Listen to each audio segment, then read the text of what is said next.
আসসালামু আলাইকুম এভরিওয়ান, আশা করি সকলে অনেক ভালো আছেন। আজকে আমরা আছি টাঙ্গাইল জেলার ঐতিহ্যবাহী ধনবাড়ি জমিদার বাড়ি।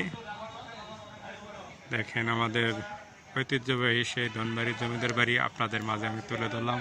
আমার সাথে আছে আমার প্রাণপ্রিয় শ্রদ্ধেয় ছোট ভাই সোহাগ।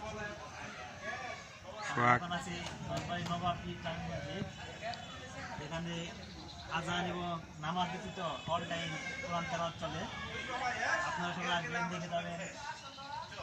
অনেক সুন্দর একটি পরিবেশ এবং নবাবের যে